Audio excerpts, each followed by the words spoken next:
It's time for the Daily Stand Up Podcast presented by Agile Dad with your host, Lee Henson. Without any further ado, let's get started. I was recently asked to review a blog post that was posted back in 2020 by a gentleman named Richard George. The name of the blog is Customer Outcomes and Backlogs.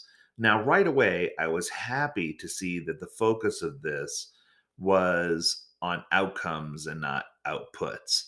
I feel like there's a lot to be said. So I'm going to go through part of this blog post with you and kind of chime in on some of my thoughts, and let's see where it goes. So, one of the key aspects of an agile practice is the backlog. A delivery team works from the top of the backlog, collectively focused on the most valuable feature. Value is calculated from the benefits to the customer and to the company as agreed with the business team. I'm going to come right out and start clapping. One of the things that a lot of people lose is that there is a difference between a BA and a FA, business analyst and a functional analyst. Where a business analyst helps us focus on the consumer's needs, wants, whims, and desires, we still need to take into consideration a strategic value this feature or the thing that we're trying to build holds for the organization. So there's definitely different types of value. In fact, there's three. There's customer value, there's business value, and then there's technology value. Sometimes what you're building can support a long-term or short-term solution. So there's just a lot going on, a lot to be said about the different types of value and how that value is calculated. So let's continue. So in many companies, the backlogs become disorganized, agree again, and difficult to process for people outside of the delivery team.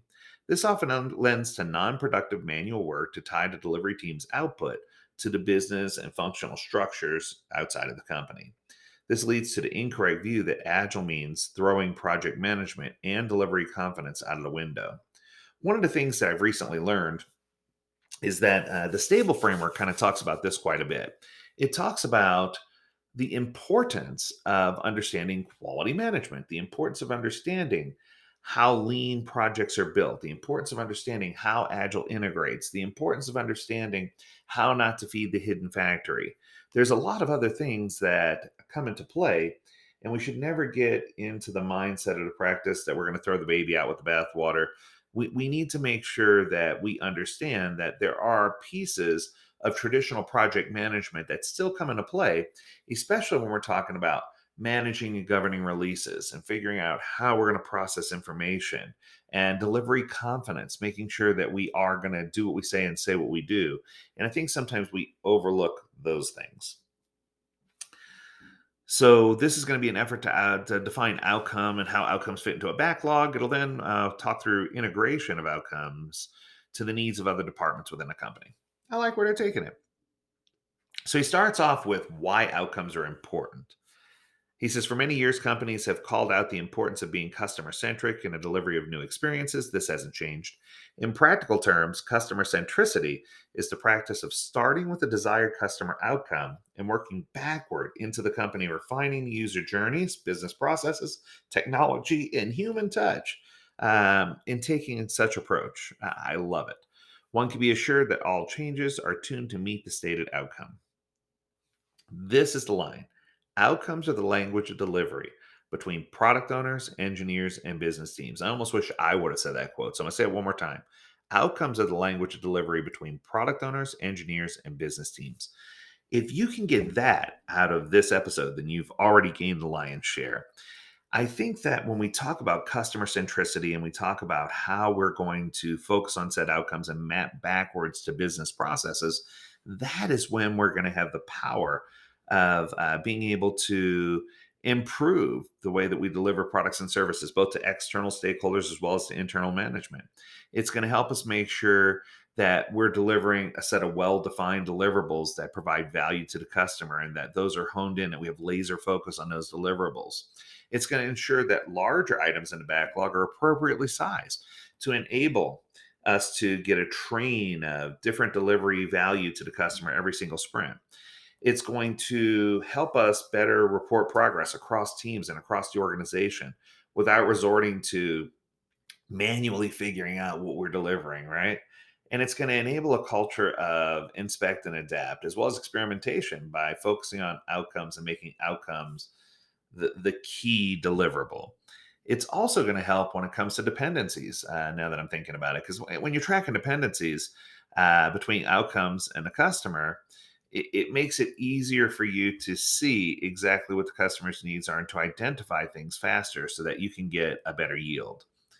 So, in order to make this happen, in order to have an effective outcome, there's a couple of things that you absolutely must have in place. And I'm going to go through what he calls them, and then I'm going to tie it into what I call them, so we'll have it all tied, buttoned down together.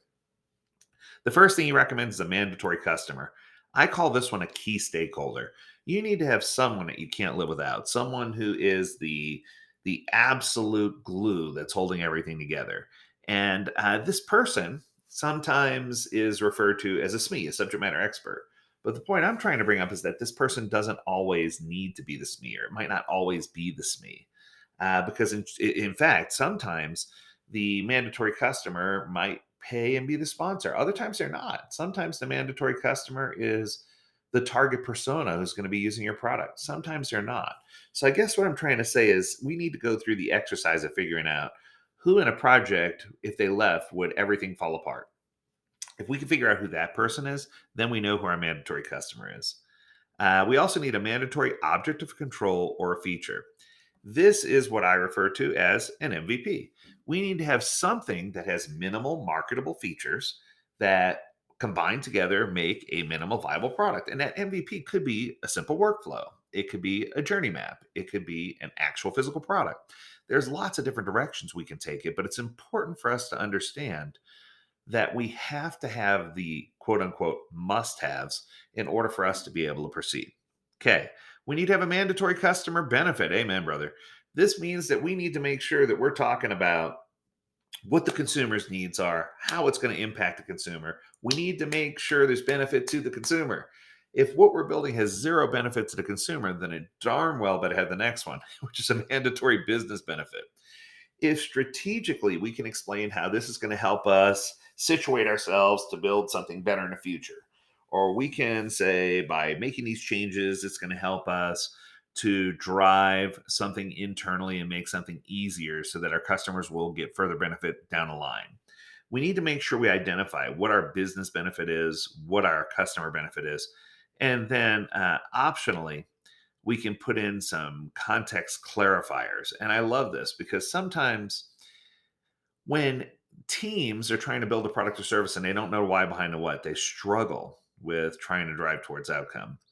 So we need to do more than just because Caesar said so, right? There came a decree from Caesar Augustus. We need to make sure it's more than just a decree and that people understand the why behind the what. If they understand how the directive is going to be flowed, it'll help them do everything they need to do.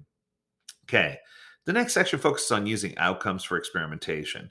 This is something I've always talked about for a long time, so I'm not going to go deep into the text of the blog post.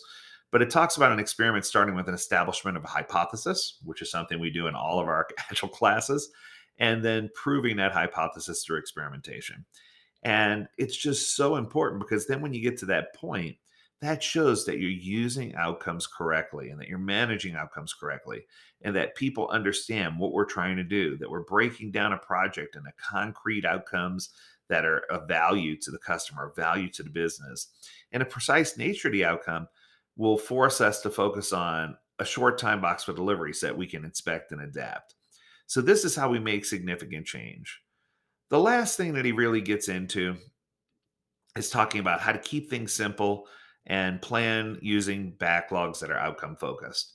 What I can tell you is if you go through and do the following things, if you can keep your project simple, don't try to overcomplicate things, focus on what you can deliver, how, when, and where. Plan using the backlog focused on outcomes and needs. If you're constantly doing this and doing continuous inspect and adapt, or if you're focusing on continual integration if possible, or even continuous deployment if necessary, that you'll start to see where the technology marries into the consumer needs.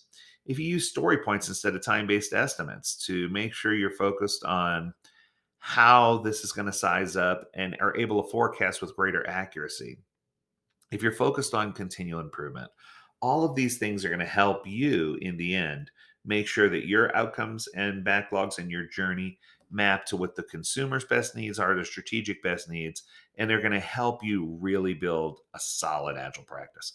That's going to do it for today. I hope you enjoyed this episode. If you have a topic you want us to talk about, make sure you reach out to us. Learn more at agiledad.com. We'd love to hear from you. As always, we encourage you to stay healthy, stay well, and stay agile, my friends. Until next time, do take care.